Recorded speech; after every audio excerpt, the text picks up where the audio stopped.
اللہ ذوالجلال نبی کریم صلی اللہ علیہ وسلم ته فرمایي چې تما د دې ټول مخلوق د پاره رحمت نازل کړي او د رحمت په شکل کې ما دې مخلوق ته لېږلي او د الله نه ما سوا چې څومره مخلوق دې ټول ته عالم وي. او بیا دلته جمع ذکر کړه چې علما لیکي د مخلوق او د الله نه ما سوا د جنسونه او د ډلې ډېرې زیاتې دي. نو چې څوک دا وهمونه کې دا خیالونه کې چې بعضې ډلې دپاره به رحمت دي د اکثرو دپاره به د بعضو دپاره به نه، لیکن لویه مبالغه ده،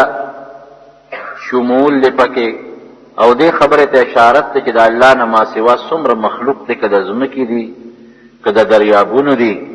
که هغه انسان دی، که حیوان دی، که مسلمان دی او که کافر دی،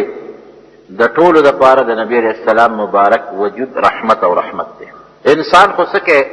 د حیواناتو دپاره د نبی علیه السلام وجود رحمت دی. نو که قیامت نه راځي دا ځمکه آباده ده،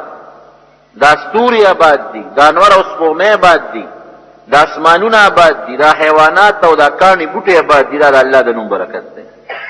او د الله نوم چې اغشتل کېږي دا د چا برکت دی؟ د رسول الله صلی الله علیه وسلم. نو وایه د ټول مخلوق دپاره د نبی علیه السلام راتل رحمت شو که نه شو؟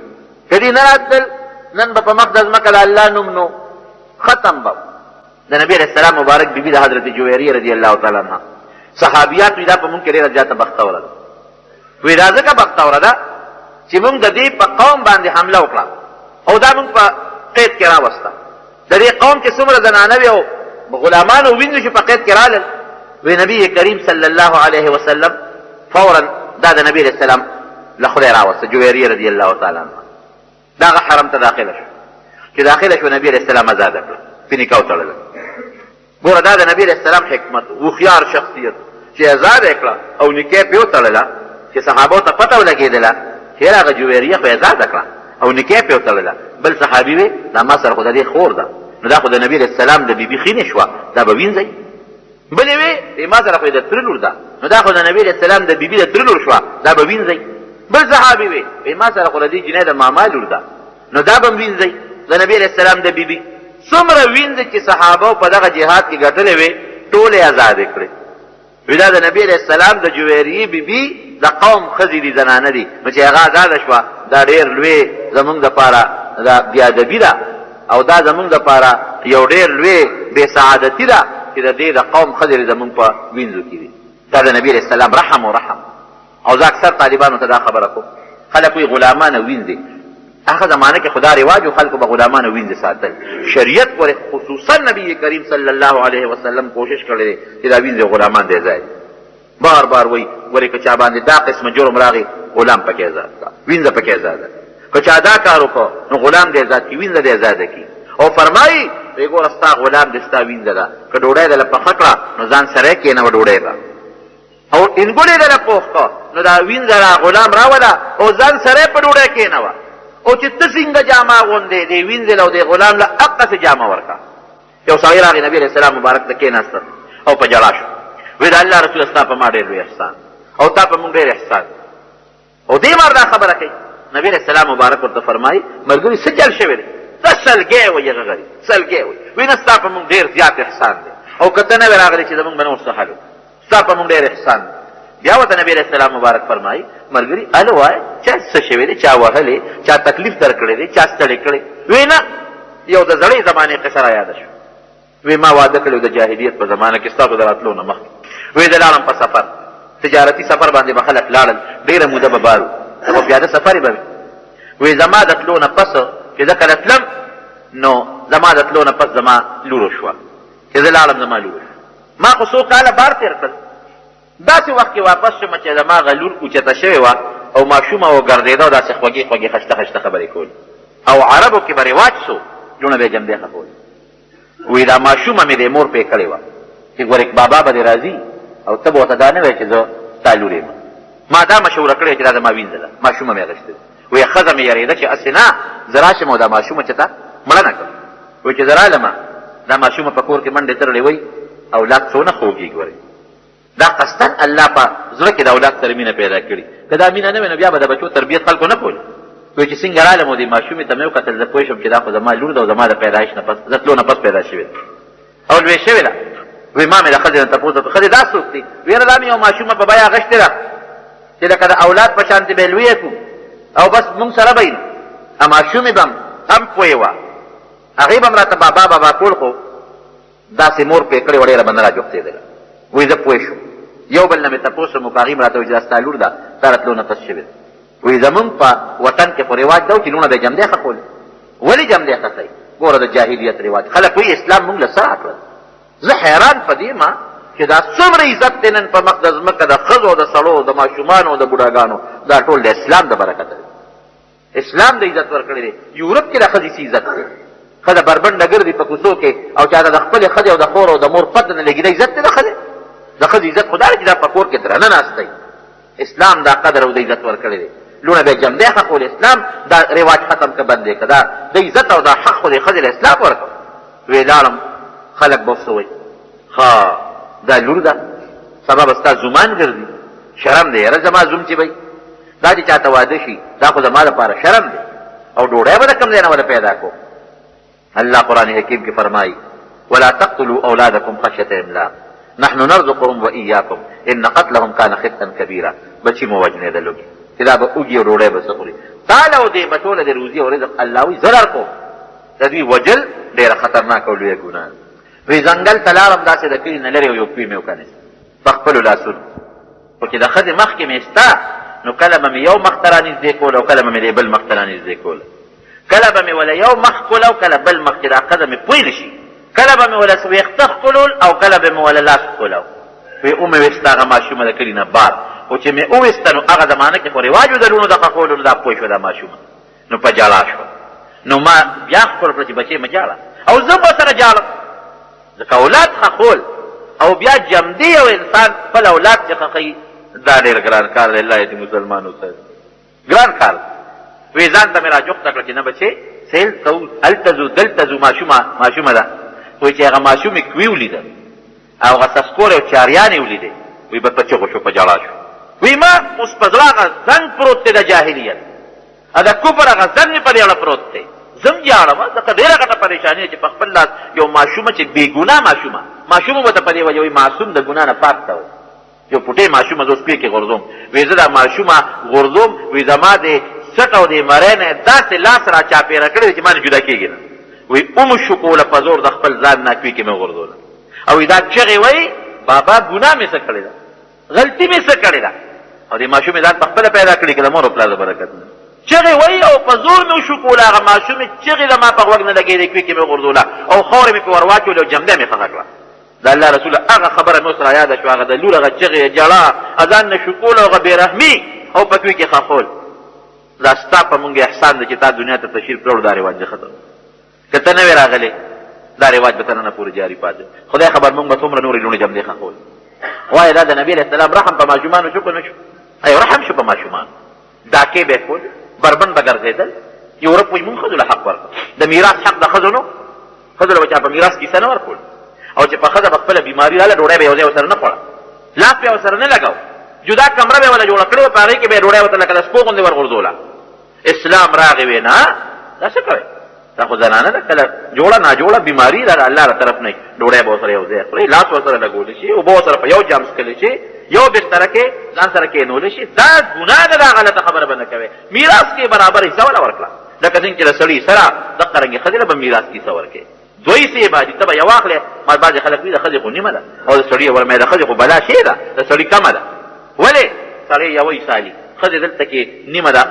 پلار نه کیسه واغېسته او هلته د خاوند په مال کې ځان لیسه واغېسته او مهر یې ځان لیسه شوه که د ښځې را جمع کې په صحیح مانو کې څوک ورکړي د سړي نه زیات حق جوړېږي زوی سره ځان له حق دی رور سره ځان له حق دی خاوند سره خپل حق دی مهر یې ځان له حق دی جهیز یې ځان له حق دی د اسلام ښځې له حق ورکړه نور څه کوې حق دې ته وایي چې بربنډې به ګرځي حق دې ته وایي چې دا به په کوڅو کې خپل خاوند او پردي نه پېژني دا خو حق نه دی دا خو ظلم دی ښځې سره اسلام دا حق ورکړی چې دا به کور ناست دی دا به د کور باچی سړی به ځي ګټي به دی له به وړي مخکې به ورته ږدي دا به لکه د حیواناتو ژوند نه تېروي چې نه خپله پرده پېژني او نه مخ پېژني او نه لاس پېژني او نه خپل عزت او حیا پېژني او پیسې پیدا کړه او خاوند له راوړه داسې به نه ټیک ده که یو ښځه د حیا په شکل کې په خپله پرده کې د کور نه بار وځي مثال په طور او بعضې څه کارونه په پرده کې ځي نو خیر د څه پروا پکې نشته یا خپلو ماشومانو ته سبق ښي او په هغې تنخوا مدي څه بده خبره نه ده دې زمانه کې دې بعضې څیزونو ضرورت دی خو که دا بې پردې بار ګرځي او داسې ګرځي لکه د خرو حیواناتو غوندې او پیسې پیدا کوي نو دا خو اسلام شریعت خو څه کوي چې انساني فطرت او انسانیت هم دا شی نه غواړي د مارونو اسلام نبی کریم صلی الله علیه وسلم الله راولېږه څه دپاره چې دا رحم په مخلوق راغی په ښځو رحم ګوره وایي دا ستاسو په لاس کې قیدیانې دي نبي علیه السلام فرمایي ښځې که ته ورته وایې پلار کله درځي به او که ته ورته وایې چې مزه نشي تللی وایي ستاسو لاس کې حوائن فی ما بین ایدیکم حدیث کې راځي ستاسو لاس کې قیدیانې نو ګورې پام کوئ ښځو سره ښه سلوک کوئ ظلم ورسره مه کوئ زیاتې ورسره مه کوئ دا رحم شو که نه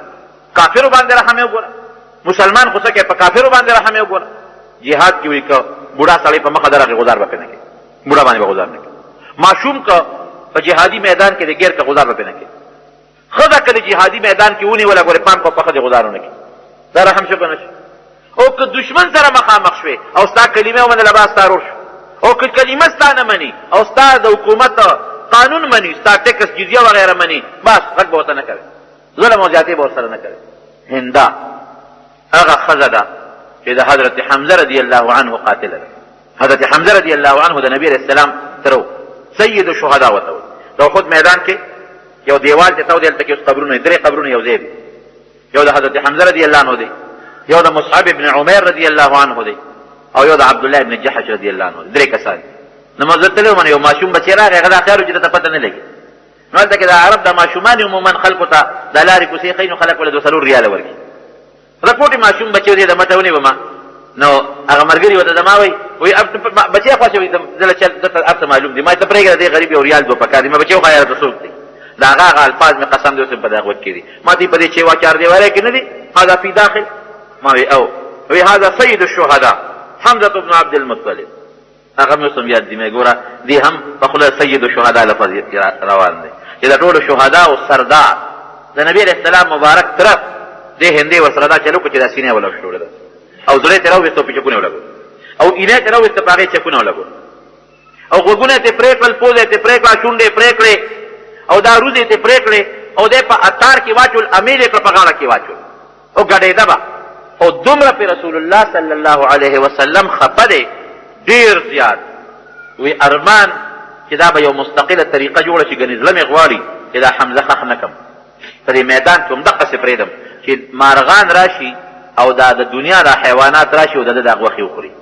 چې د قیامت پر نور خلک د قبرونو نه پاسي او زما تره د دې مارغان او حیواناتو د خېټو نه راوچت شي او جمدې شي خو که داسې کومه نو خلک به بیا خپل مړي نه ښخوي یو طریقه به دې جوړه شي او چې مکه مکرمه فتحه شوه دا هنده د ابو سفیان رضی الله عنه بیبي وه د مکې سردار و یو زمانه کې او د عتبه لور و عتبه یو زمانه کې د مکې سردار و د یو سردار لور په بل سردار واده و نو چې نبی علیه السلام مبارک مکه مکرمه فتحه شوه نو چا ورته سوال جواب وکړو صاحب ښځې بیعت کول غواړي مسلماني وی فلانتي کور کې یو کور کې د راجمع شي زه ورځم نو دا ښځې ټولې په یو کور کې راجمع شوې نو نبي علیه السلام مبارک وله راغی نو د عایشه صدیقه فرمایي وی ښځو سره نبي علیه السلام بیعت کړی دی خو ما مست یده ید امرأة قط چې ته لاس یې د ښځې لاس سره نه دی جنګېدلی ګورې د خولې بیعت دی کوو پردی ښځې سره چېرته نبي علیه السلام لاس مبارک نه دی جنګولی نو نبی علیہ السلام مبارک ورته فرمایل وی ما سره یو ښځه خبرې وکړې خبرو باندې به خبرې کوو لاس به نه راوړی او چې یوې ښځې سره زما کمې خبرې ابه د ټولو دپاره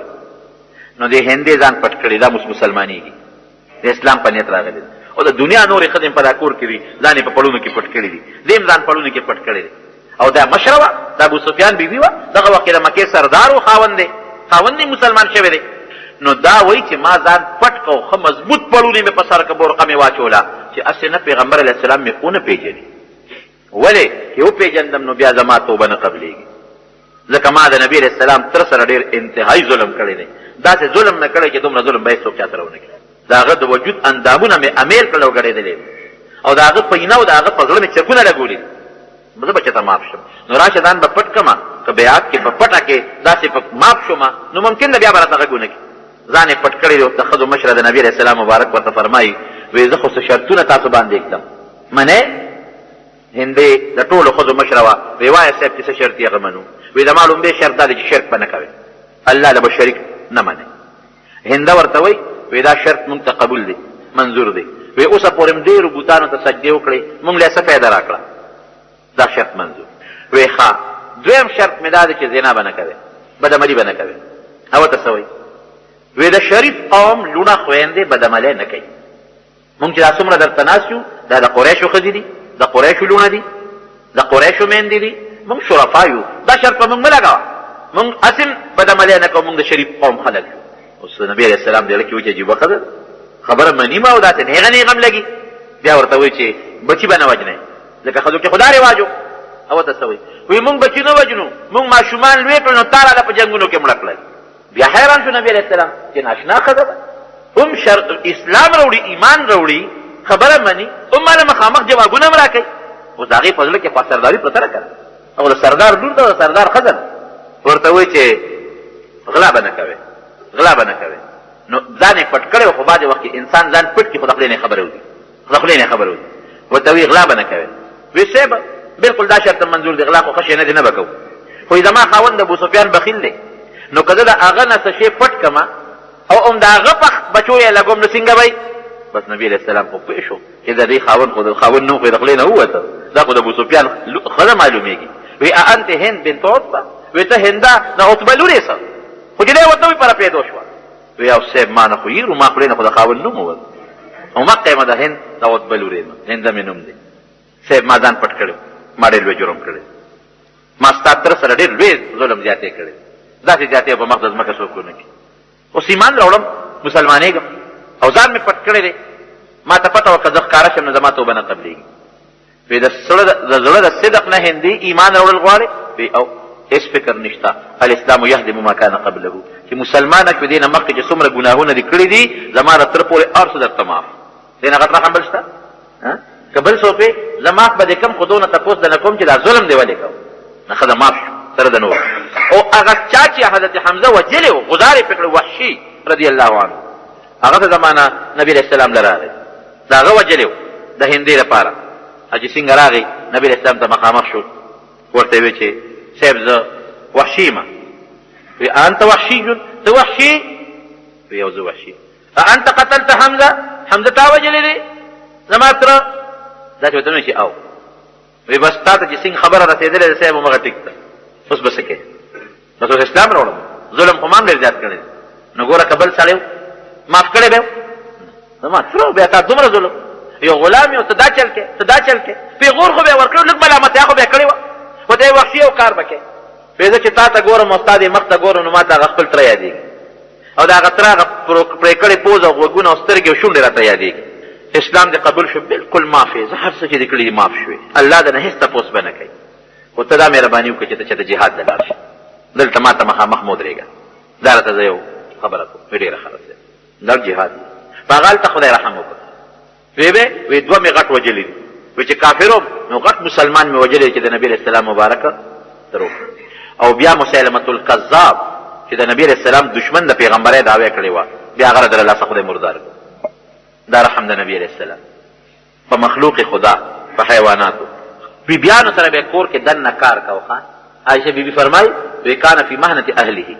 کور کې به موږ سره کار کو کار روزګار څومره نیازبین وجود د کور کار نن سبا څوک کور کې ښځو سره کار کوي نه سوال نه پیدا کېږي ښځه خو یې خاوند ته وایي چې راشي دا باټینګن سره سپین کړه دا چاړه راواله دا اور دا ګوډۍ تیلې ورکړه زه ستا بړوی یم او پلان کې د ښځې بړوه ښځو سره کار کوي دا غلط الفاظ دي غلط الفاظ دا شریعت نه بالکل خلاف الفاظ یو سړی دا نشته مړه نو ته ځکه یو سړی که ښځې سره برقه راوباسي ښځې سره څه کار روزګار کوي دا د نبي کریم صلی الله علیه وسلم سنت دی دې ته په غلط پیغور نه ورکوي دا شریعت کې بالکل سنت دی دا د دواړو جهانو مبارک سردار کړي عایشه صدیقه فرمایي ځان له به سپلی په خپله ګنډله چې وبشلې ده خپله به یې سپلی وګنډله نو په حیواناتو رحم په مریانو غلامانو رحم په ښځو رحم په کافرو رحم په کافرو په مسلمان باندې رحم په سپو باندې د رحم خبرې چې سپو سره باندې رحم وکړې نوکرانو باندې رحم وکړې نو رحمت للعالمین شو که نه شو او قرآن حکیم کې الله سوی یو آیات درته ویم الله تعالی قرآن حکیم کې فرمایي وما كان الله ليعذبهم وانت فيهم وما كان الله معذبهم وهم يستغفرون وی تر څو چې په مخ د ځمکه رسول الله صلی الله علیه وسلم جمدي وي په کافرو باندې عذاب نه راځي دا رحمت شو که نه شو چې ته تر څو په خلکو کې موجود یې عذاب به نه راځي او تر ننه پورې چې څومره زمونږ په خولې د مسلمانۍ او د کلمې اواز کېږي او د دې کلمې د برکت نه قیامت غوندې عظیم الشان مصیبت بند دی دا د چا برکت دی د نبی کریم صلی الله علیه وسلم دا رحمت شو که نه شو نو دا رکوټ آیت د هر چا په ژبه مشهور دی وما ارسلناک الا رحمتا للعالمین دا خپل پیغمبر ته ما نه لېږلې دنیا ته مګر د ټول مخلوق دپاره د یو انسان او د مسلمان دپاره نه د ټول مخلوق دپاره ته رحمت رحمت دا مکې مکرمې په سفر را روانو چې کوم وخت مکه مکرمه فتح کېدله یو دوه کسانو د نبي علیه السلام مبارک خپلوان دي د یو نوم دی ابو سفیان ابن حارث ابن عبدالمطلب د تره زوی دی او د بل نوم دی عبدالله ابن ابي امیه دی د ترور زوی د بیبي عتیقې زوی د دې لپاره به نبي علیه السلام ډېرې دعاګانې کولې چې لاس به یې پورته کړ ځکه دی د ماشوموالي ملګري د ماشوموالي ملګري او بیا چې خپلواني دا انسان ته خواږي نو دی د ماشوموالي ملګري دعا به یې کولې یا الله زما هغه د ترور زوی او د تره زوی خو خدای دواړه مسلمانان دي هغه وخت به یې ورله دعا غوښته او دا دواړه کافر نو چې کوم وخت مکه مکرمه فتح کېږي په سفر نبي علیه السلام را روان دي دا دواړه یو بل سره سلا په سلا شو یاره وي داسې کار دی اوسه پورې هم د دې